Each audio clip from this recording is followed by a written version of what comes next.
Aujourd'hui, beaucoup de croyants prennent les pourceaux pour des prophètes, et les prophètes pour des pourceaux. Il faut du discernement. Il faut craindre l'asservissement mental et l'esclavage de nos âmes, et en même temps être l'ami de nos propres âmes en adoptant un esprit enseignable. Alors, pour aider au discernement de toutes ces choses, j'ai décidé de faire le message suivant. Certains hommes et certaines femmes aujourd'hui sont de véritables arches de l'alliance dans leur Église. La gloire de Dieu les accompagne. Ils sont de véritables bénédictions au sein des gens qui les entourent. La gloire qui repose sur le prophète repose sur tous ceux qui sont autour de lui. Ils sont un peu comme les Hébreux là, en 1 Corinthiens 10:2 qui étaient baptisés en Moïse, dit l'Écriture, et en son ministère, c'est-à-dire rendus participants à la bénédiction spirituelle de son onction. Se faire l'ennemi d'un vrai prophète est la chose la plus stupide qu'un chrétien puisse faire durant sa vie. Se ranger en bataille contre eux, ce serait comme donner un coup de pied dans l'arche d'alliance, comprenez-vous? Que ces chrétiens ne s'imaginent pas qu'ils descendront en paix dans le séjour des morts. La seconde chose la plus stupide, c'est de se mettre à croire aveuglément en un prophète qui n'en est pas un. Je vais donc commencer par parler des vrais prophètes. Avant tout, le prophète est un planteur, un édificateur. Jérémie 1:10 dit « Regarde, je t'établis aujourd'hui sur les nations et sur les royaumes pour que tu arraches et que tu abattes, pour que tu ruines et que tu détruises, et pour que tu bâtisses et que tu plantes. » Il serait bien pauvre, en effet, le prophète qui ne saurait remplacer ce qu'il a arraché par quelque chose de meilleur. Il doit arracher les plantes bâtardes et les arbres à épines, et ne pas oublier de planter des arbres à fruits à la place. C'est la marque du vrai prophète. Il apporte beaucoup de correction, mais aussi beaucoup d'édification. Celui qui ne fait que critiquer sans apporter solution n'a pas été envoyé par Dieu, mais il est parti sans ordre pour diviser et pour nuire. Le vrai prophète unit le peuple de Dieu et resserre les liens de l'Église en la consolant, en l'exhortant et en la fortifiant. En Actes 15, 31-32, après avoir lu la lettre, les frères furent réjouis de l'encouragement qu'elle leur apportait.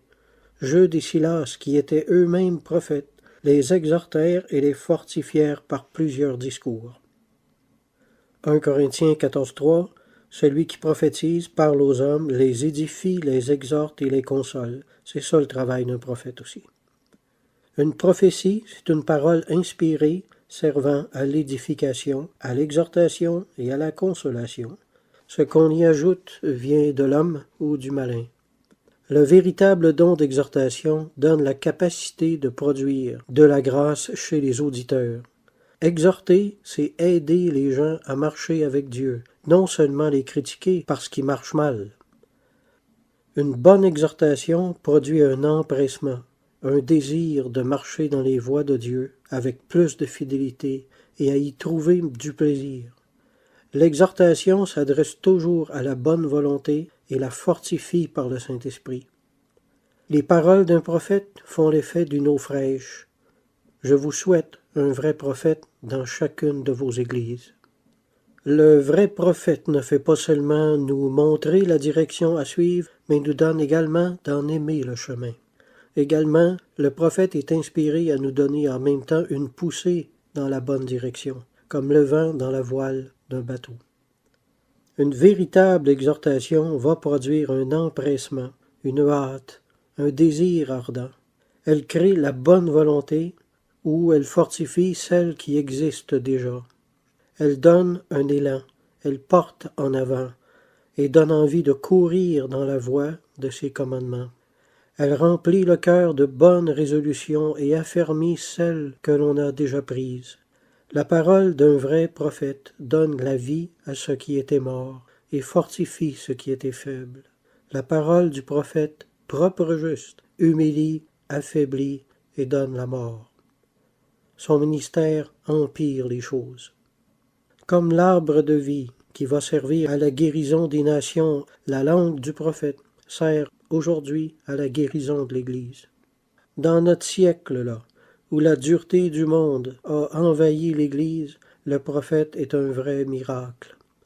L'Église a désespérément besoin de prophètes qui sachent fortifier les faibles, relever les esprits abattus, consoler ceux qui pleurent et prier avec ceux qui n'en ont plus la force.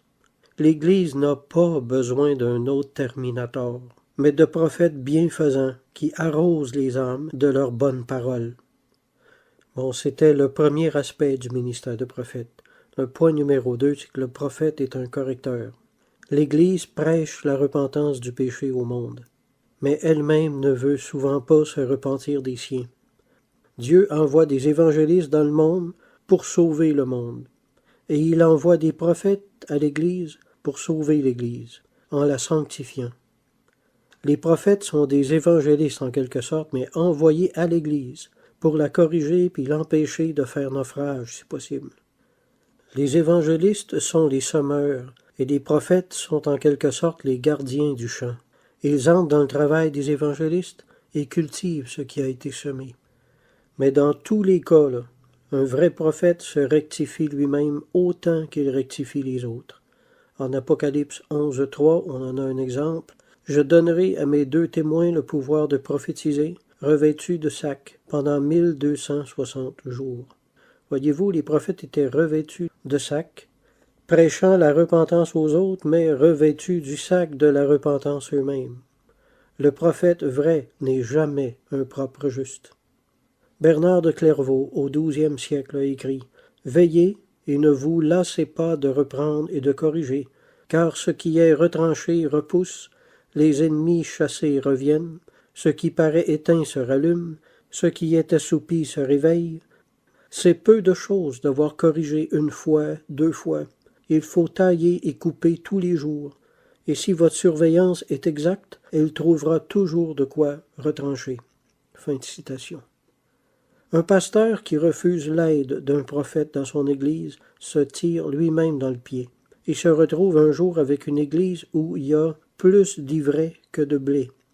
Le prophète arrache l'ivraie et le pasteur, lui, s'occupe du blé. Le prophète purifie le champ et rend le travail du pasteur 100 fois plus facile ensuite. Je dois ajouter que, oui, un prophète blesse quelquefois. Jésus a blessé beaucoup de dirigeants. Mais à l'exemple de notre Seigneur, un vrai prophète blesse la chair seulement, afin de favoriser la libération de la vie de l'esprit. Il est vrai que tout châtiment semble d'abord un sujet de tristesse et non de joie, mais il produit plus tard un fruit paisible de justice. Hébreux 12:11. Les exemples sont légion dans les Écritures. Un prophète, c'est la verge de Dieu, sur le dos rebelle de l'Église.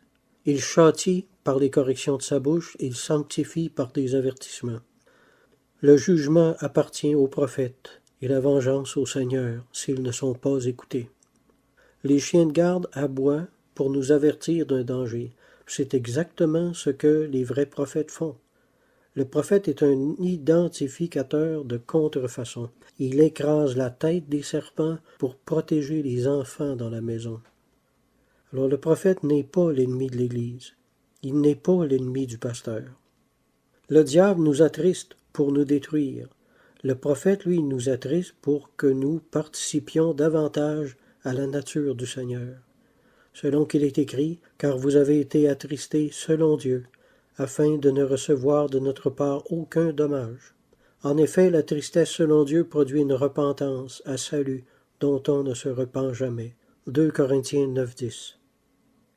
Celui qui te blesse avec douceur pour te sanctifier est ton meilleur ami, pas ton ennemi.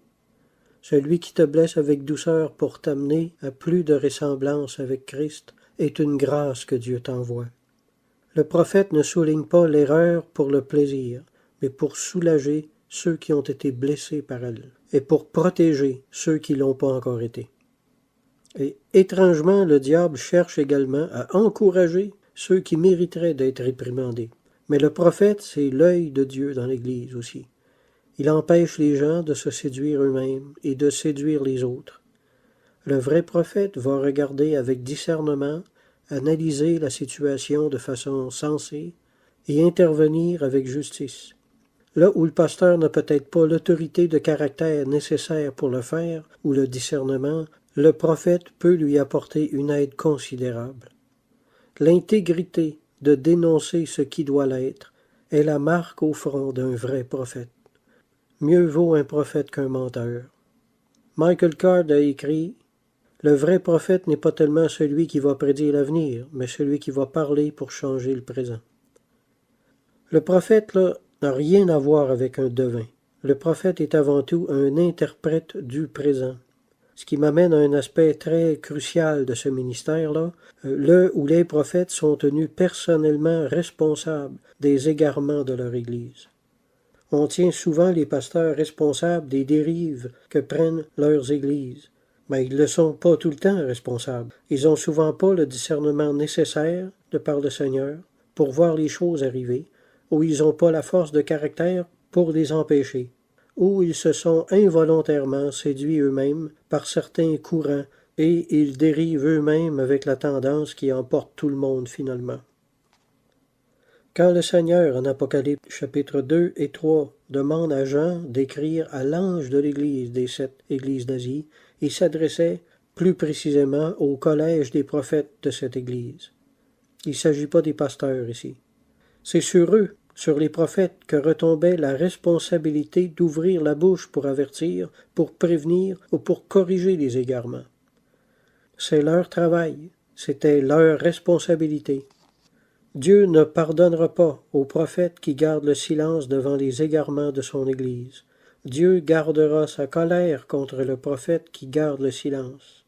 Celui qui partage avec un voleur est ennemi de son âme. Il entend la malédiction et ne déclare rien. Proverbe 29-24. Alors, un vrai prophète, c'est un poteau de signalisation sur le côté de la route. Il avertit de prendre garde à une dérive prochaine. Il avertit des égarements pour prévenir un châtiment de Dieu éventuel, parce que Dieu tire vengeance des erreurs de leadership causées par la négligence. Le salaire de la négligence, c'est un châtiment proportionné du Seigneur. Le prophète est un correcteur d'égarement et un avertisseur de châtiment en salaire à cet égarement. En tout et partout, il existe pour pointer le danger à venir et en détourner l'Église si possible. Les personnes remplies du Saint-Esprit n'ont aucune difficulté à trancher entre la lumière et les ténèbres, comme on le voit là. Le prophète, c'est un empêcheur de tourner en rond. Avec un prophète, aux côtés d'un pasteur, une Église grandit, puis elle grandit sainement et heureusement. Le véritable avancement spirituel d'une Église dépend de sa capacité à s'ajuster à la volonté de Dieu. Le mouvement ou l'Église qui rejette la correction de ses prophètes perdra la présence et la puissance de l'Esprit et rétrogradera certainement. C'est pourquoi les véritables prophètes cherchent sans cesse à corriger. S'ils ne sont pas reçus, cette Église diminuera et sa force spirituelle s'éteindra, puis si le pasteur n'est pas remplacé par un meilleur, elle finira par fermer ses portes simplement. C'est ce qu'on voit se répéter sans cesse depuis 2000 ans. Le vrai prophète ne se glorifie pas. Personne ne se glorifie de ce qui cause quotidiennement sa perte ou sa douleur. Les vrais prophètes sont les balayeurs dans l'Église, puis malheureusement aussi les balayures. Mais celui qui touche à la réputation d'un prophète touche sa propre gorge avec un couteau. Il est écrit « Ne touchez pas à mes oins, et ne faites pas de mal à mes prophètes » Psaume 105, 15. Toucher un prophète, c'est attaquer sa réputation avec la langue. Le salaire du prophète, c'est la mort. Là où la loi ne le permet pas, il reste le meurtre social, sous la forme de l'assassinat de la réputation. Le pauvre prophète, il y a toujours une partie de lui-même qui vit puis qui meurt seul. « Mes larmes sont ma nourriture jour et nuit », a écrit David. Tout ça parce qu'avec le message qu'il porte, le prophète se frappe souvent lui-même sur la bouche. Il trouble sa propre vie. Parce qu'il y a toujours des représailles contre lui, les choses en restent pas là souvent. Un prophète, c'est un oiseau de mauvais augure pour ceux qui ont le front dur, mais sacrifier sa vie à reprendre les égarements de son Église fait de lui un sacrificateur aux yeux du Seigneur. Il n'offre pas des agneaux, mais c'est lui-même qu'il sacrifie sur l'autel de son ministère. Il sacrifie souvent sa propre santé morale. Après ce que je viens de dire, il y en a-t-il encore qui veulent être prophètes? Si quelqu'un désire être prophète, qu'il prépare son âme à la tristesse. Tout prophète, dans son état normal, va détester son ministère. Les prophètes de l'Ancien Testament ont pratiquement tous demandé la mort à un moment ou à un autre. C'est un ministère très très lourd moralement. Il n'y a jamais eu de prophète qui se soit fait remercier. Alors si vous aspirez à ce ministère pour la gratification de votre ego, vous allez faire une douloureuse découverte là. Je vous conseille de changer de choix de carrière. J'ai reçu un don dans ma vie personnellement, que j'ai jamais voulu avoir pourtant, que j'ai jamais demandé, qui est celui de jeter de la lumière là où on n'en veut pas. J'ai essayé des dizaines de fois d'échapper à ce devoir, puis j'en suis incapable. Le Seigneur me ramène toujours, comme avec un anneau dans le nez. J'ai réalisé depuis longtemps que je n'avais aucun pouvoir là-dessus. Beaucoup de prophètes sombrent en dépression à force d'être rejetés. Le prophète qui n'est pas écouté croit souvent avoir failli à sa mission, ce qui n'est pas le cas du tout, c'est plutôt la norme. Le prophète doit comprendre qu'il n'a pas pour mission de changer les choses, mais simplement de montrer la direction du changement. Il n'a pas mission de changer l'Église, mais seulement de la corriger et de l'avertir, et de laisser le changement entre ses mains. Les réformes de l'Église sont les problèmes du Seigneur et du pasteur, pas celui du prophète. Beaucoup de prophètes prennent la chose comme un échec à leur ministère, mais ne devraient pas. Dieu n'envoie pas le prophète pour être reçu, mais seulement pour livrer un message. C'est un facteur, c'est tout. Dieu n'envoie pas le prophète en mission pour réussir, mais pour servir de témoignage. Non pour empêcher la déchéance, mais simplement la ralentir. Non pour éviter le châtiment, mais le retarder. Écoutez-moi bien, la plupart du temps, la présence d'un prophète dans une église, c'est déjà le signe qu'il est trop tard. Dieu n'envoie pas le prophète pour éteindre le feu dans l'Église, mais pour sauver les meubles. Le prophète n'est pas toujours du côté du pasteur, mais il est toujours du côté de l'Église. Autant qu'il est possible, il faut toujours être du côté du pasteur, mais il faut toujours être du côté de l'Église quand l'Église est opprimée par lui. Faites certain que votre fidélité soit bien ordonnée. Ne donnez pas au pasteur la fidélité que vous devez d'abord au Seigneur, mais ne nuisez pas au ministère de pasteur non plus, car celui qui nuit au ministère d'un pasteur nuit à toute l'Église. Et Dieu tirera vengeance de vous, prophète ou pas, selon qu'il est écrit, celui qui vous trouble, quel qu'il soit, en portera la peine. Autant que cela dépende de lui, le vrai prophète va être le meilleur ami du pasteur, car ils construisent la même Église. Dieu a donné ses ministères à l'Église, alors ils coulent dans la même direction, là. Dans le plan de Dieu, ce ne sont pas des ministères qui sont en opposition, mais au contraire qui travaillent dans le même but, là. Un vrai prophète protège le pasteur, l'appuie et le fortifie. Il n'est jamais en rivalité d'autorité avec lui. Il le considère comme digne de tout honneur et respecte son ministère. Ils se servent l'un l'autre. En notre siècle où la dureté du monde a envahi l'Église, la douceur de cœur d'un vrai pasteur, c'est un vrai miracle aussi. Selon la chair, le pasteur et le prophète ont le potentiel d'être des ennemis irréductibles. Mais dans le Seigneur, ils ont la capacité de former une équipe extraordinaire. Le prophète est avant tout un aide pour le pasteur. Et de même, un pasteur peut beaucoup aider un prophète. C'est comme dans une famille, la maman est trop douce puis le père est trop sévère, bon, ils s'apportent un équilibre l'un l'autre. Même chose pour le pasteur et le prophète. Dans le plan de Dieu, ces deux ministères se complètent magnifiquement. Le prophète et le pasteur ne sont pas là pour lutter l'un contre l'autre, mais pour se compléter et être les gardiens l'un de l'autre. Pasteur et prophète sont aujourd'hui souvent des ministères ennemis. Mais au commencement, dans l'Église primitive, il n'en était pas ainsi. Puis quand il est dit en Malachie 4, 5, 6, écoutez-moi bien, « Dans les derniers jours, je vous enverrai Élie, et il ramènera le cœur des pères à leurs enfants, et le cœur des enfants à leurs pères, de peur que je ne vienne frapper le pays d'interdit. » L'esprit d'Élie, c'est un esprit de réconciliation entre le clergé et la laïcité, entre les jeunes prophètes et les vieux pasteurs. Au fond, ces deux ministères ont désespérément besoin l'un de l'autre. Malheureusement, il y a souvent entre eux une inimitié qui vient de la chair. Le prophète voudrait que le pasteur mange les miettes qui tombent en dessous de sa table, et le prophète de même voudrait que le pasteur mange les miettes qui tombent en dessous de sa table. Revêtez-vous d'humilité les uns envers les autres, de peur que vous ne soyez détruits les uns par les autres. L'humilité est certainement le plus grand besoin de tous les ministères entre eux. Sans humilité, il n'y a pas d'accord entre les ministères. Sans humilité, ils vont tourner l'épée les uns contre les autres, et c'est un désastre dans les églises. Le pasteur a charge d'église d'une façon, et le prophète a charge d'église d'une autre façon. Rien ne les oblige à être ennemis.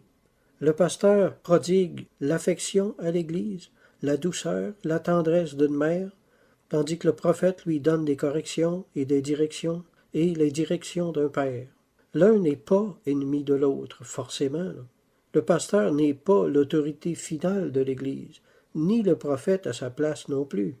Ce sont deux ministères qui doivent tenir compte l'un de l'autre et travailler ensemble pour le bien de l'Église.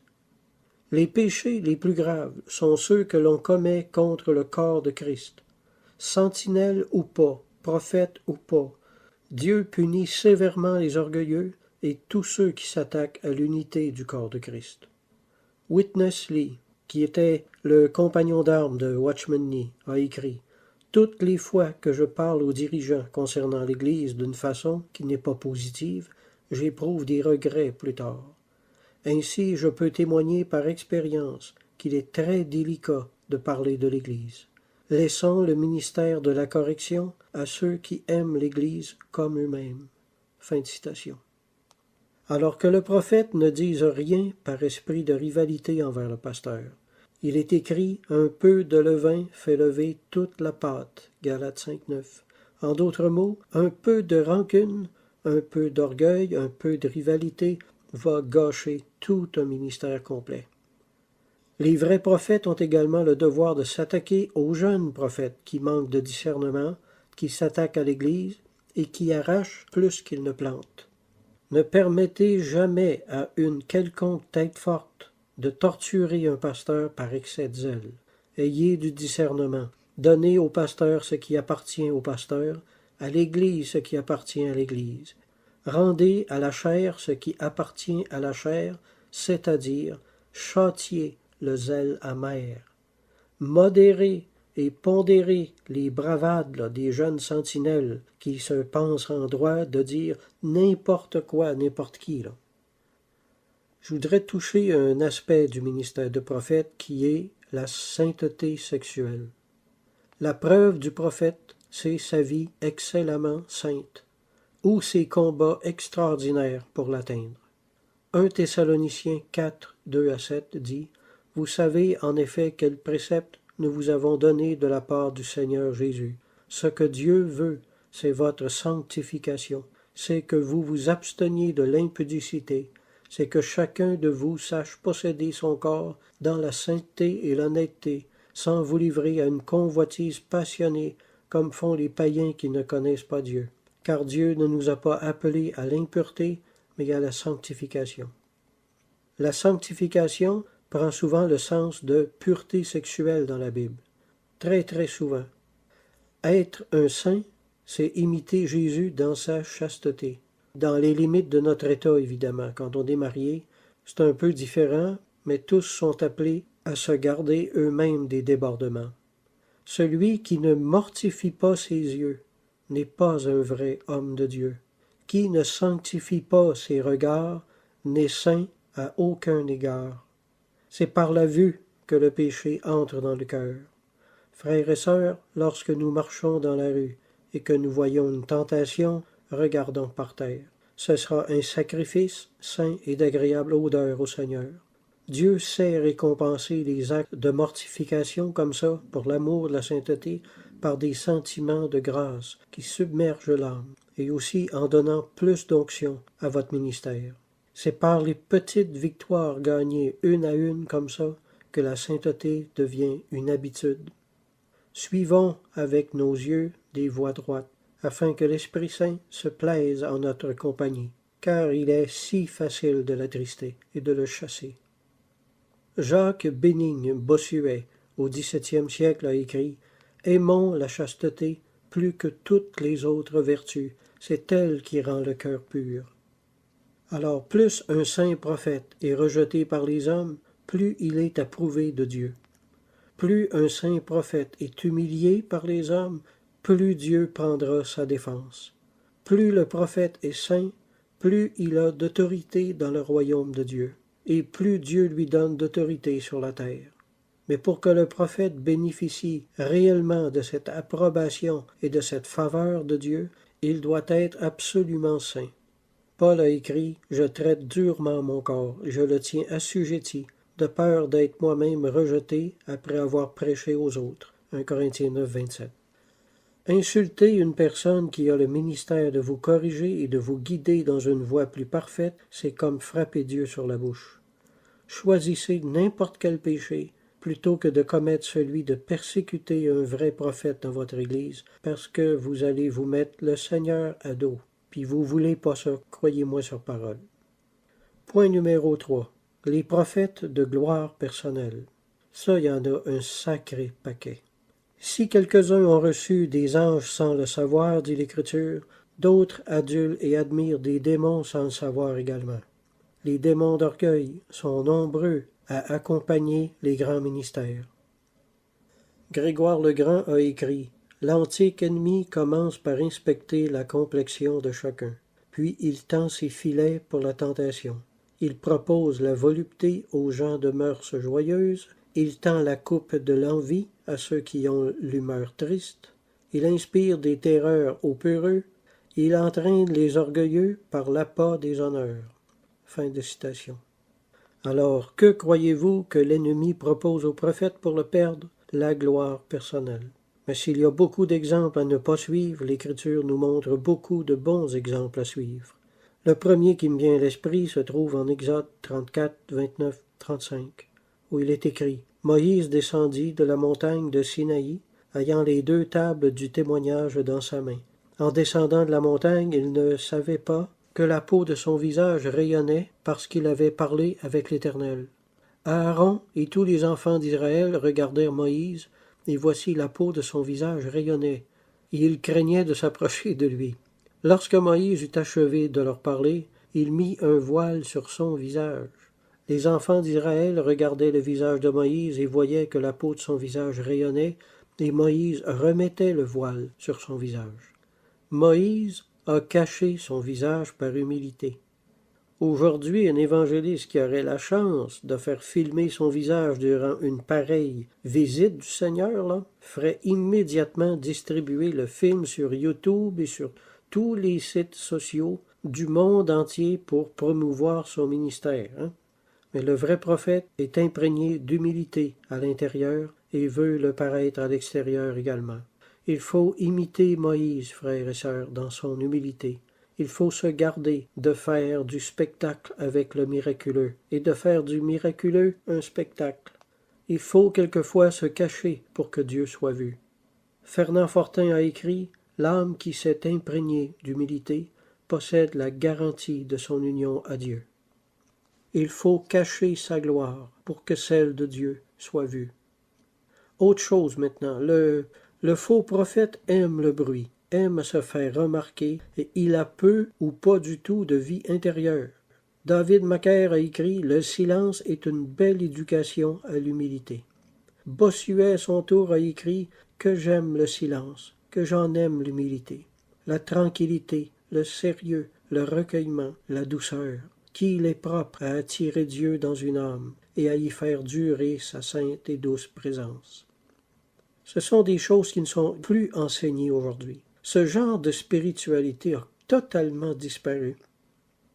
Le silence creuse quelque chose en nous. C'est comme le jeûne, hein? Le jeûne fait prendre conscience de beaucoup de réalités spirituelles qui nous échappaient en temps ordinaire. Alors il faut baisser la voix pour entendre celle de Dieu. Un jour, le Seigneur a dit à Vasula Eden, « Dis-leur que tous ceux qui aiment élever leur voix n'entendront pas la mienne. » Le vrai prophète aime à vivre caché, mais le faux prophète adore la publicité. Ne sont pas prophètes tous ceux qui s'en vantent, frères et sœurs, mais la grande bouche d'un orgueilleux l'emporte sur le bon sens d'un grand nombre. La marque des faux prophètes a toujours été de se prêter à eux-mêmes beaucoup d'autorité afin d'entraîner le plus de gens possible à les suivre. Depuis que les 12 apôtres sont morts, jusqu'à la Jérusalem céleste, comme nous le voyons en Apocalypse 21:14, aura 12 fondements sur lesquels sera inscrit les noms des 12 apôtres. Pas 13, pas 25, pas 250 apôtres, pas 250 000, comme on le voit aujourd'hui, mais 12 et c'est tout. Tous ceux qui se sont appelés apôtres après eux n'en ont pas été. En ce qui concerne le Seigneur, il n'y a jamais eu d'autres apôtres que les 12. Paul était un apôtre au sens large, au sens de missionnaire, mandaté par le Seigneur, mais certainement pas un apôtre au sens strict du terme, comme ministère, comme l'étaient les 12. Depuis leur mort, c'est un ministère qui n'existe plus. C'est comme Moïse, il n'y en a eu qu'un seul. Alors je vous le dis là, solennellement, là, aujourd'hui, tous ceux qui se font appeler apôtres sont des menteurs, qui se font de la publicité à leur ministère. C'est du marketing. En Apocalypse 2:2, il est dit, « Tu as éprouvé ceux qui se disent apôtres et qui ne le sont pas, et tu les as trouvés menteurs. » Alors ces ouvriers-là avaient une vision pour le moins exagérée de la dimension réelle de leur personne et de l'importance de leur ministère, comme ceux d'aujourd'hui. Soit les gens se mettent à idolâtrer de tels hommes, ou soit ils se mettent à se soumettre jusqu'à l'asservissement, ce qui est un désastre pour la vie spirituelle. Une telle déformation de ministère doit être rapidement et sévèrement réprimandée. Tous ceux qui se font appeler apôtres aujourd'hui, frères et sœurs, sont des brigands et des mercenaires, qui se font un nom pour accéder plus facilement à votre portefeuille. Engeance de vipères, descendance du serpent, serviteurs de Mammon, amis de l'argent, race de profiteurs qui dévorez les maisons des pauvres, malheur à vous, car le jour du Seigneur arrive pour vous rendre selon vos œuvres. Parole du Seigneur. Bref, un prophète, c'est pas celui qui s'en convainc lui-même ou celui qui en convainc les autres, mais celui qui en est investi de l'onction par le Seigneur. Une journée où l'on ne s'humilie pas devant le Seigneur est une journée où l'on n'a pas avancé dans le chemin du Seigneur et où nous sommes même sortis de l'esprit chrétien. Le prophète est celui qui s'humilie devant Dieu plus que toutes les autres. Il se sent très souvent inapte. Mais mieux vaut un prophète qui se sent inapte qu'un inapte qui s'appelle lui-même prophète. L'orgueil chez un prophète répugne le Seigneur autant que l'ivrognerie, et la propre justice le répugne autant que la sorcellerie. Mais l'orgueilleux n'aime surtout pas se faire déranger dans son orgueil, c'est la colère assurée. Ça, c'est la marque de commerce du faux prophète. Reprenez-le, il va se mettre dans une colère. Le faux prophète n'aime pas les gens. Il n'aime que la gloire que le nom de prophète lui procure au milieu d'eux. Mais le vrai prophète n'aspire pas à ce qui est élevé, mais se laisse attirer par ce qui est humble. Beaucoup aiment refléter d'être prophète. Je dis, quelle blague, quelle blague. Hélène Vassaux, une sentinelle du Seigneur, a dit, « J'ai dit au Seigneur, protège-moi de moi-même. Je veille beaucoup sur mon âme concernant mon appel. Je sais qu'il y a le danger de se croire au-dessus de la mêlée. » Alors un vrai prophète ne cherche pas à le paraître, il laisse simplement la conviction de l'esprit faire ce qu'il veut dans les cœurs. S'il paraît prophète à certains cœurs, il s'en réjouit pour le bien des gens qui reçoivent son bon message. S'il ne le paraît aux yeux de personne, il se réjouit de ce que le Seigneur l'humilie et le protège de l'orgueil. L'honneur d'être prophète, là, il vaut mieux laisser Dieu nous la donner à sa manière. C'est tout. Et en son temps. S'appeler soi-même apôtre ou prophète, c'est un charlatanisme qui est devenu très très populaire chez les pasteurs congolais présentement. Les prophètes ne jouent pas aux prophètes. Ils demeurent humblement et simplement eux-mêmes. C'est la nudité du prophète qui émeut les cœurs et permet au Seigneur de parler aux auditeurs. Éline Vassaux a encore dit « Nous devons refléter Christ et non refléter d'être un prophète en tant que tel. » Jésus était prophète sans faire le prophète. Jésus guérissait sans faire le guérisseur. Très belle réflexion. Ce ne sont pas tous ceux qui portent un vêtement de poil de chameau qui sont prophètes. L'habit ne fait pas le prophète. Les cheveux coiffés par en arrière et la longue barbe ne fait pas le prophète non plus, mais souligne le ridicule de la chose, c'est tout. Parmi le peuple de Dieu, l'orgueil ne doit se trouver nulle part, sinon tout ce que nous ferons sera souillé. La gloire de Dieu est imprégnée d'humilité, et l'humilité est imprégnée de la gloire de Dieu. Quand un prophète ou un pasteur arrive dans une nouvelle église, avant toute chose, il doit prier en disant « Mon Dieu, donne-moi des pieds à laver, des planchers à essuyer, des choses que personne ne veut faire dans l'église, des fenêtres à nettoyer, des balais à passer, puis des toilettes à récurer. Ceci pour qu'en toute chose, il veille à conserver l'humilité dans son caractère et l'authenticité de son ministère. » Thomas Emerken, au XIVe siècle, a écrit « La paix véritable est le calme d'une conscience pure. Elle consiste à retrancher les désirs et non pas à les satisfaire. Est-il un lieu caché, un emploi obscur, une place, un rang méprisable aux yeux du monde? La paix est là surtout. Plus le cœur s'humilie, plus elle est douce et profonde. Que pourrait troubler celui qui ne souhaite rien? » Alors les bas emplois comme ça constituent une base solide à tout ministère. Point numéro 4, maintenant, les visions à scandale. Colossiens 2,18. Qu'aucun homme ne vous ravisse à son gré le prix de la course, tandis qu'il s'abandonne à ses visions. Il est enflé d'un vain orgueil par ses pensées charnelles. De tout temps, il y a eu des prophètes qui ont décidé de se croire plus spirituels que tout le monde, puis de se séparer de l'Église pour se suivre eux-mêmes et leur propre vision. Ils créent des divisions dans les églises, ils fondent des sectes autour d'eux et des disciples après eux. Acte 20-30. Il s'élèvera du milieu de vous des hommes qui enseigneront des choses pernicieuses pour entraîner les disciples après eux. Une autre traduction, la parole vivante, a rendu des hommes qui essaieront de se faire des disciples personnels. On voit la dérive, là. Thérèse d'Avila, au XVIe siècle, a écrit « Il est clair que l'extrême perfection ne se trouve pas dans les délices intérieures, ni dans les grandes extases, ni dans les visions, ni dans l'esprit de prophétie, mais dans une conformité de notre volonté avec celle de Dieu. Vouloir fermement tout ce qu'il veut, prenant les choses amères aussi joyeusement que les choses viles. » Fin de citation. Voilà où se trouve la vraie spiritualité, mes amis.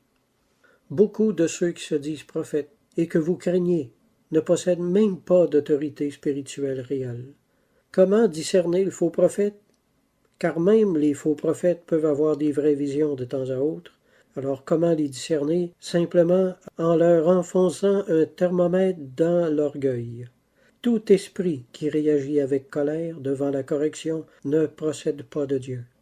L'orgueil peut s'emparer d'un vrai prophète jusqu'à le faire devenir un faux sous plusieurs rapports.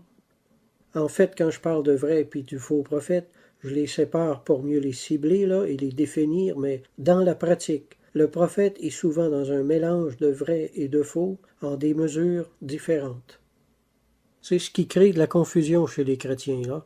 Il y a un homme qui s'élève comme ça, là, puis il y a beaucoup de chrétiens qui disent « Ah, c'est un vrai, celui-là. » D'autres disent « Oh non, c'est un faux. » Et qui a raison? Tous les deux raison, la plupart du temps. Il y a des mélanges qui se font. Quelqu'un peut avoir été appelé vraiment au ministère de prophète, mais il est tellement charnel qu'il gâche tout. Alors il y a la moitié de son ministère qui est charnel, même des quelquefois diabolique, et il y a une autre partie de son ministère qui est de Dieu. Il faut beaucoup de discernement aujourd'hui. Beaucoup d'hommes de Dieu ne sont pas sanctifiés. Thérèse de Villa a encore écrit « Ce sont les plus humbles d'entre vous qui sont les plus parfaits, non point les privilégiés de l'extase et des visions. » Écoutez bien, c'est une catholique qui a dit ça, là. Elle avait déjà compris ça, elle. Alors, honte à nous, là. Honte à nous. Mes amis, les visions et les révélations ne sont pas de la spiritualité. Attention au péché de présomption. En Ecclésiastique 34, 7, il est écrit « Les songes en ont fait errer plusieurs, et ont fait périr ceux qui espéraient en eux. » La définition du dictionnaire du mot présomption est la suivante. Présumer de ses forces et se surestimer, et surestimer ses capacités. Ne faisons pas l'erreur de confondre les visites du Seigneur et le Seigneur de la visite. Les grâces que nous recevons ne sont pas des signes d'approbation que Dieu nous rend, mais un signe d'amour que Dieu rend aux gens autour de notre ministère. Jean-Nicolas Gros, au XVIIIe siècle, a écrit « Vous ne serez suffisamment en garde contre les faux prophètes qu'autant que vous serez en garde contre vous-même. Le plus redoutable des faux prophètes est au-dedans de vous, c'est l'amour-propre, le premier et le plus dangereux de tous les séducteurs. Ce n'est que par lui que les faux prophètes du dehors peuvent réussir à vous séduire. » Fin de citation. Jérémie 23, 25, 28. J'ai entendu ce que disent les prophètes, qui prophétisent en mon nom le mensonge, disant « J'ai eu un songe, j'ai eu un songe. » Jusqu'à quand ces prophètes veulent-ils prophétiser le mensonge, prophétiser la tromperie de leur cœur? Que le prophète qui a eu un songe raconte ce songe, et que celui qui a entendu ma parole rapporte fidèlement ma parole. Pourquoi mêler la paille au froment, dit l'Éternel? Beaucoup de prophètes n'usent pas suffisamment de discernement dans leur vision, ne savent pas faire le tri. Alors il nous appartient d'avoir du discernement envers eux. Point numéro 5. Les prophètes du bonheur et les faiseurs de promesses. On arrive à une autre catégorie très répandue sur Facebook. J'avoue que c'est un sujet délicat parce que beaucoup de ces gens-là agissent pas par méchanceté ou par désir de tromper. Ils ne font souvent qu'imiter ce qu'ils ont déjà vu et entendu chez d'autres. N'en demeure pas moins que ce sont des pratiques condamnables parce qu'elles font du mal au peuple de Dieu. Dieu s'amuse à faire mentir l'orgueil. Sur un mur, l'un de ces fameux prophètes écrivait « Je le déclare, c'est une semaine de miracles, dis Amen et saisis-le. » Bon, apparemment, on avait juste à saisir notre miracle par la foi en écrivant Amen. Puis le tour était joué. Notre miracle était en route d'une manière assurée. Frères et sœurs, j'ai fait le commentaire suivant au bas de ce post. Si c'est une semaine de miracles, les témoignages de réception de miracles vont affluer sur ta page la semaine prochaine, frère, mais sinon, auras-tu l'honnêteté de revenir dire sur ton mur que tu t'es trompé et avouer que c'est par présomption que tu as parlé et fait des promesses à la place de Dieu? Savez-vous ce qui est arrivé? Les gens se sont moqués de moi et de mon manque de foi. OK? Le dimanche d'après, une semaine, comme une semaine de miracle, alors le dimanche d'ensuite, moi, j'ai voulu voir sur son mur pour voir tous ces miracles. Là. Mais on m'avait bloqué. Est-ce qu'Élie a bloqué les prophètes de Baal pour ne pas qu'ils voient le feu de Dieu descendre sur l'autel? J'y retourne avec un autre compte pour voir les miracles. Mais comme vous le devinez, ne s'était rien produit du tout dans la vie de personne. Beaucoup comme ça se donnent des airs de prophètes pour la gloire personnelle qu'ils en tirent, mais leurs prédictions ne s'accomplissent jamais. Ils induisent le peuple en de faux espoirs et ne s'en repentent jamais. Il faut arrêter là, avec ces fausses prophéties du bonheur. Là. Ça devient vraiment pernicieux et scandaleux pour la foi de beaucoup de jeunes chrétiens. Les gens y croient là, à ces promesses-là, puis ensuite ils ne reçoivent pas. Alors, ils sombrent dans une sorte de culpabilité morbide. Ils ne comprennent pas ce qui se passe. Ils se sentent rejetés par Dieu parce que leur foi n'est pas à la hauteur, ou je ne sais pas quoi encore, là. Mais le faux prophète, lui, il souffre pas du tout là, de faire du mal aux gens comme ça. Il est très content de lui-même, au contraire, parce qu'il a été glorifié par un grand nombre de personnes, puis il a tellement aimé ça qu'il va recommencer plus tard. Tant et aussi longtemps que les gens vont nourrir son ego, il va recommencer. Frères et sœurs, nous sommes en un siècle où les chrétiens ont la démangeaison d'entendre des choses agréables comme ça. Ne suivons pas ce courant. En finale, ce genre de prophète mène toujours au découragement, car un espoir différé rend le cœur malade, dit l'Écriture. Ils font des tas de promesses à la place de Dieu, puis à chaque fois, tout le monde dit Amen comme des idiots, puis personne ne reçoit jamais rien. Le faux prophète ne se repent jamais, parce que s'il avouait s'être trompé, il ne pourrait plus jamais prétendre au titre de prophète et jouir de cette notoriété. Ces prophètes se nourrissent et se repaissent de votre admiration et de vos Amen et de vos gloires à Dieu, qu'il interprète comme gloire à moi. Sur cette page-là, dans le type dont je vous parle, il y a eu 34 Amen. OK? Si ces 34 Amen, supposément, veulent dire 34 miracles, puis que rien n'arrive, ça voudra dire quoi? Que Dieu est malade, qu'il est parti en vacances, que Dieu dort, ou que Dieu n'est pas fidèle à sa parole, ou que votre foi est trop faible. Non, simplement, ça voudra dire qu'il s'agissait d'un faux prophète et d'une fausse prophétie. Ne vous culpabilisez pas. Deutéronome 18, 20, 22, mais le prophète qui aura l'audace de dire en mon nom une parole que je ne lui aurai point commandé de dire, ou qui parlera au nom d'autres dieux, ce prophète-là sera puni de mort. Peut-être diras-tu en ton cœur, comment connaîtrons-nous la parole que l'Éternel n'aura point dite? Quand ce que dira le prophète n'aura pas lieu et n'arrivera pas, ce sera une parole que l'Éternel n'aura point dite. C'est par audace que le prophète leur a dit, n'aie pas peur de lui. Jérémie 48, 30. Je connais, dit l'Éternel, sa présomption et ses vains discours. Jérémie 49, 16. Ta présomption, l'orgueil de ton cœur t'a égaré. Jérémie 6, 14, 15. Ils seront confus, car ils ne rougissent pas, ils ne connaissent pas la honte. C'est pourquoi ils tomberont avec ceux qui tombent. Ils seront renversés quand je les châtierai, dit l'Éternel. Psaume 119, 67. Avant d'avoir été humilié, je m'égarais. Maintenant j'observe ta parole. Tout ce qui se passe aujourd'hui a été prophétisé par Paul depuis très très longtemps. En 2 Timothée 4, 3, ayant la démangeaison d'entendre des choses agréables, ils se donneront une foule de docteurs selon leurs propres désirs. Comme Israël est lentement tombé dans l'apostasie après la mort de Moïse, l'Église allait sombrer dans l'apostasie après la mort des apôtres. Ces prophètes de bénédiction sont hyper bien accueillis, parce qu'ils dégagent le chrétien de la responsabilité de porter sa croix et du devoir d'y faire mourir leur chair sous toutes ses formes. Ils font croire que par la foi, le chrétien peut sortir de tous les mauvais pas.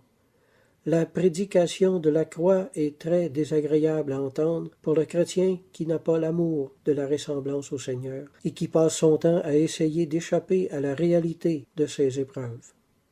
L'Esprit Saint nous a été donné pour nous sanctifier, pas pour nous faire flotter au-dessus de la réalité et nous bercer d'illusion en illusion. Il faut confronter ces faux prophètes comme Élie a confronté les prophètes de Baal. Ces gens-là, qui font des promesses comme ça en l'air à la place de Dieu, là, ne sont que des nuisances à l'Église. Jérémie 23, 31 dit « Voici, dit l'Éternel, j'en veux aux prophètes, qui prennent leur propre parole et la donnent pour ma parole. Voici, dit l'Éternel, j'en veux à ceux qui prophétisent des songes faux, qui les racontent et qui égarent mon peuple par leurs mensonges et par leur témérité. Je ne les ai point envoyés, je ne leur ai point donné d'ordre, et ils ne sont d'aucune utilité à ce peuple, dit l'Éternel. Vous tordez les paroles du Dieu vivant. » Alors c'est quand même très sérieux, là. Une autre prophétesse de Facebook a dit sur son mur, et ça c'est le joyau du bouquet, « Je déclare, pas je vous souhaite, là, je déclare que l'année 2015 pour vous est une année remplie de bonheur, de joie, de paix, de grâce, d'amour, de succès, de prospérité, de promotion, de consolation, d'autorité, de facilité, de réussite, d'excellence, de miracle, de victoire, de stabilité, de grandeur, de différence, de sanctification, de surprise agréable, de tranquillité, de grande opportunité, de fécondité, de mariage et de bonne santé au nom de Jésus-Christ. Amen. Wow! Ai-je besoin de dire, frères et sœurs, qu'il s'est abattu un fleuve de Amen sur son mur, là, et de gloire à Dieu, là? Ai-je besoin de vous dire que cette personne a atteint la limite permise d'amis sur Facebook? Les prophètes de bonheur sont extrêmement populaires.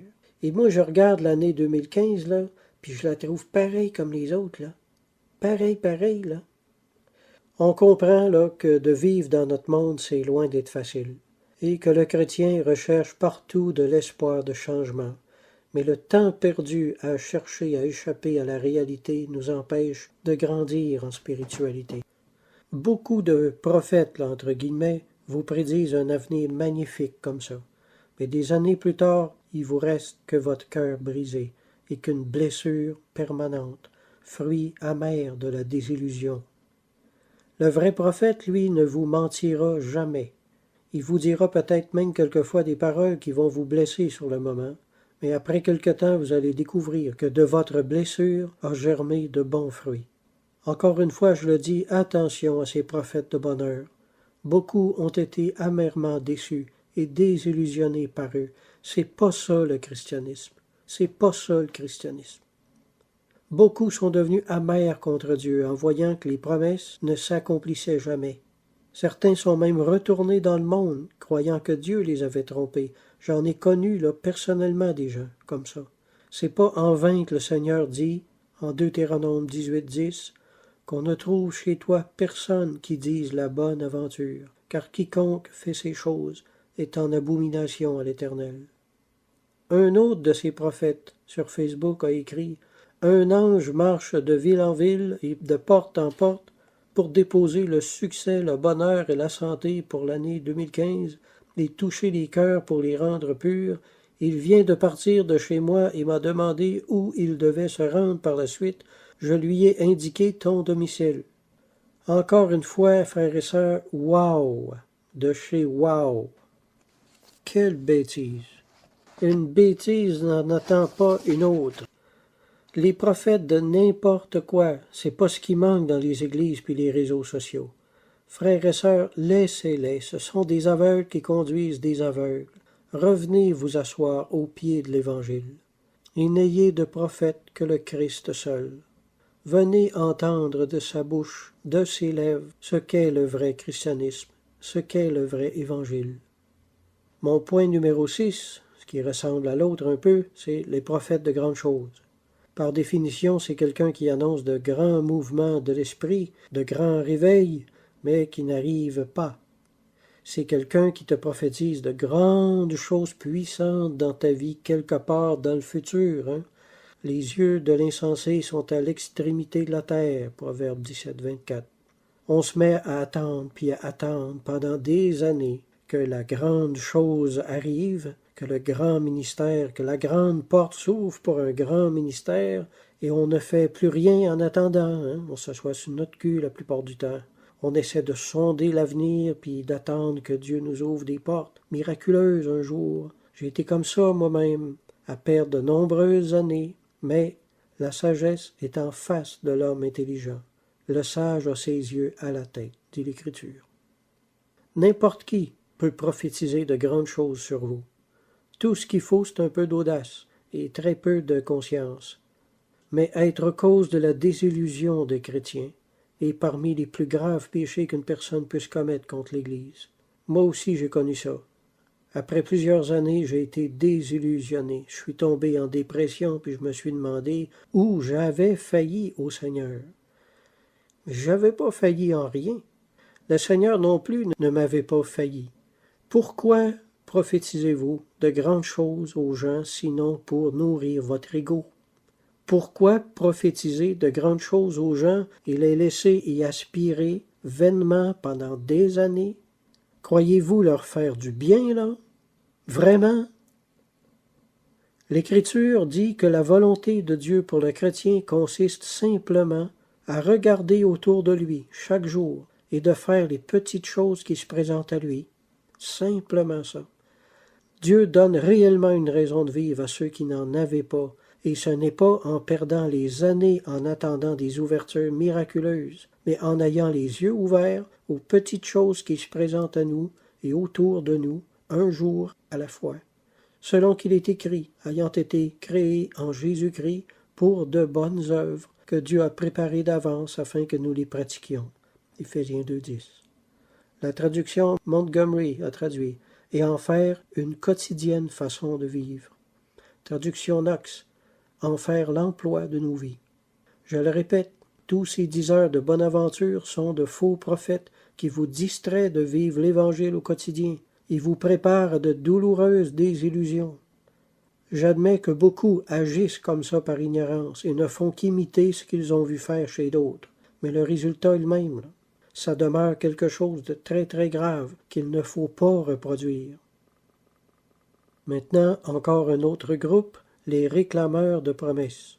Plusieurs essaient de rappeler au Seigneur ses promesses comme pour le forcer à mettre la Bible en pratique. Mais apprenons ceci, les promesses de Dieu demeurent toujours des grâces, jamais des obligations. Dieu demeure toujours et en tout temps libre de refuser une promesse, tout comme il est libre de répondre ou non à une prière. Regarder une promesse comme un dû, c'est l'annuler. Si l'on ne peut pas changer la couleur d'un seul de nos cheveux, pourquoi croyons-nous pouvoir faire changer la volonté de Dieu ou faire changer Dieu d'idée? Il y a deux attitudes possibles dans la prière. La première, c'est celle qui est issue d'un cœur humble et amoureux de Dieu. La deuxième est orgueilleuse et à l'exemple d'un enfant gâté. La présomption est appelée de la foi. C'est le genre de prière où de grandes revendications pompeuses, on rappelle au Seigneur ses promesses, et nous le sommons d'agir en conséquence. Plusieurs pensent qu'il s'agit là de foi, mais c'est de l'arrogance, purement et simplement. Le père Cossette, au 19e siècle, a écrit dans son livre « Le bon sens de la foi ». Il est de la nature de Dieu d'apparaître sur la terre à la prière de l'amour, non aux sommations de l'orgueil. De la même manière, le Dieu s'amuse à faire mentir les grandes prophéties de la présomption et punir de son silence les grandes réclamations de l'orgueilleux. La grande bouche ferait mieux de se rappeler de ses propres devoirs envers Dieu, au lieu de rappeler à Dieu ses promesses envers lui. Prendre autorité contre le diable, c'est biblique, mais prendre autorité sur Dieu, ça ne l'est pas. Le Seigneur se rit des orgueilleux qui lui réclament ses promesses et qui refusent de porter leur croix. Quelquefois, Dieu veut qu'on prenne autorité pour changer les circonstances. Quelquefois, Dieu veut que les circonstances prennent autorité sur nous pour nous changer. Réfléchissez à ça. Mon point numéro 7. Les prophètes lanceurs d'éclairs. Beaucoup aiment faire les sévères, à parler avec dureté tout le temps. Je ne sais pas où ils sont allés chercher qu'un prophète est supposé lancer des éclairs pour vivre, mais ils semblent croire et trouver beaucoup de plaisir à ensanglanter les oreilles de tout le monde tout le temps. Le ministère de prophète n'est pas le ministère d'humilier les gens. L'âme d'un vrai prophète est saine. Elle éprouve toujours de la douleur à faire des réprimandes personnelles. Les corrections font toujours mal à celui qui les fait selon Dieu. Un prophète orgueilleux est 100 fois pire qu'un mauvais pasteur, mes amis, et peut devenir le pire dictateur de brebis. J'ajouterai à ça que même un vrai prophète peut être emporté par l'orgueil et devenir le pire despote spirituel dans une église. Ils ne sont plus des prophètes du Seigneur, mais des vrais prophètes de Jupiter. Chez les Romains, Jupiter était le dieu du ciel, de la terre et de la foudre. La description qu'on en faisait était la suivante. Jupiter tenait toujours le plus haut rang parmi les dieux, tel l'aigle qui plane en haut des cieux et fond comme la foudre sur sa proie.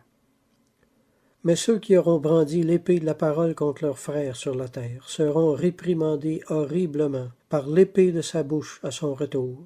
Jésus arrachera le faux manteau de tous ces prophètes de destruction et exposera leur nudité spirituelle publiquement.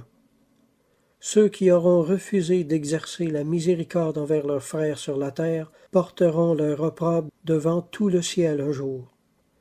En Jérémie 23:34, il est écrit « Le prophète, le sacrificateur, ou celui du peuple, qui dira « menace de l'Éternel », je le châtierai, lui et sa maison. Vous ne direz plus « menace de l'Éternel », car la parole de chacun sera pour lui une menace. Aussi, en Psaume 109:17, il aimait la malédiction qu'elle tombe sur lui. Il ne se plaisait pas à la bénédiction qu'elle s'éloigne de lui. Alors vous qui avez une verge dans la bouche, là, gare votre bouche un jour. Ils sont rares, les prophètes qui pleurent pour l'Église comme Jérémie a pleuré pour Israël. C'est plutôt la race de Jonas là, qui nous a envahis puis qui prédomine principalement dans les églises aujourd'hui. Jonas, le prophète, n'aimait pas les gens. Dieu a dû l'envoyer de force pour exercer un ministère de miséricorde envers Nénive. C'est dommage parce que maintenant il est connu comme l'un des prophètes les plus désexemples de la Bible. Le prophète doit aspirer à avoir un cœur de pasteur aussi. La responsabilité d'un pasteur envers les chrétiens dont il a la charge est très semblable à la responsabilité d'un médecin envers ses malades. Et un bon prophète doit aussi posséder un cœur de pasteur, sinon il peut devenir un véritable boucher. Les prophètes qui parlent durement à tout le monde ont tous un rendez-vous avec la verge du Seigneur un jour. Les faux prophètes veulent que nous ajoutions foi à tout ce qu'ils disent sans poser de questions. Ils ont le culot de condamner les quelques dogmes de l'Église catholique, alors que ces hypocrites ne font que ça, dogmatiser tout ce qui sort de leur bouche. C'est l'orgueil qui rend les gens sévères et durs. Puis au contraire, l'absence d'orgueil rend sensible aux autres. C'est le rôle d'un prophète de Dieu de corriger, de reprendre, de censurer, mais s'il montre trop de rudesse, il sera appelé un méchant serviteur. Matthieu 24:48. Si c'est un méchant serviteur qui se met à battre ses compagnons, le maître de ce serviteur viendra, il le mettra en pièces et lui donnera sa part avec les hypocrites. Comme Pierre croyait bien faire avec son épée en tranchant l'oreille de Malchus, certaines personnes croient avoir reçu de Dieu la même épée. Et résultat, ils ont derrière eux un grand panier rempli d'oreilles qu'ils ont coupées dans leur fureur, qu'ils ont coupées un peu partout, puis que les pauvres pasteurs doivent recoller derrière eux. Pauvre Seigneur, il n'en finit pas de les suivre puis de ramasser les oreilles que ces orgueilleux coupent à tout le monde. Là. Écoutez-moi bien les prophètes, là, les pseudo-prophètes. Là. Vous ne serez pas récompensés pour votre sévérité. Vous en serez punis. Ésaïe 50:11. Voici, vous tous qui allumez un feu et qui êtes armés de torches, allez au milieu de votre feu et de vos torches enflammées. C'est par ma main que ces choses vous arriveront. Vous vous coucherez dans la douleur. Finalement, mon point 8, les prophètes de division. Pour ce faire, je vais donner un exemple tiré de l'histoire de l'Église. Je parlerai du montanisme. Montanus est un ministre de l'Évangile dans l'Église qui était à Rome. Ça se passe durant les années 160 après Jésus-Christ. Alors c'est très très tôt dans l'histoire de l'Église. Montanus décide de former une Église séparée de l'Église de Rome. Il affirmait être une incarnation vivante du Paraclet. Il prêche de ne plus fonder de famille, de ne plus se marier, de ne plus rien faire de terrestre, car le Christ revient. Il préconise un ascétisme exagéré. Durant les réunions, il y a des spasmes prophétiques extravagants, des extases insolites, etc. Toutes sortes de manifestations dites spirituelles. Un certain dictionnaire biblique en fait la description suivante. Écoutez bien ça. Mouvement spirituel, prophétique et eschatologique, qui apparaît en Phrygie au milieu du IIe siècle. Un certain Montanus, néophyte, se prétend l'organe du Paraclet, sinon le Paraclet lui-même. Il annonce un nouvel âge de l'Église, l'âge de l'Esprit, et l'imminence de la fin des temps. La Jérusalem nouvelle doit descendre du ciel près de la ville de Péruse, en Phrygie, et le Seigneur régnera avec les élus durant 1000 ans.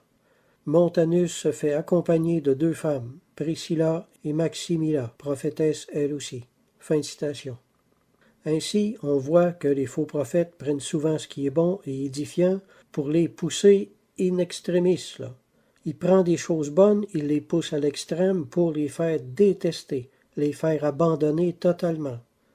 Ainsi voyons-nous que même un vrai prophète, poussé par un zèle excessif, peut finir par être utilisé par l'ennemi pour faire grand mal à l'Église. Le zèle mal éclairé finit toujours par servir l'ennemi. Alors c'est pas nouveau de voir des gens qui font des divisions dans l'Église sous prétexte de réforme, là. On en a vu tout au long de l'histoire. On en voit encore aujourd'hui de ces gens qui se croient meilleurs que tout le monde, fonder leur petit groupe de chrétiens meilleurs et plus spirituels que tous les autres. Faites attention aux réformateurs modernes, qui veulent vous entraîner dans leur zèle amer. Ceux qui divisent l'Église affaiblissent son témoignage sur la terre. Ils prennent des doctrines bonnes, mais ils les dénaturent et les exagèrent pour finalement faire plus de mal que de bien avec. Ne devenez pas esclaves des hommes, dit l'Écriture.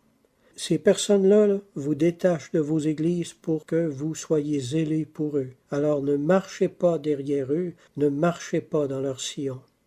Arrêtez-vous, retournez-vous, et allez vous asseoir aux pieds de ceux qui sont vraiment appelés à vous enseigner.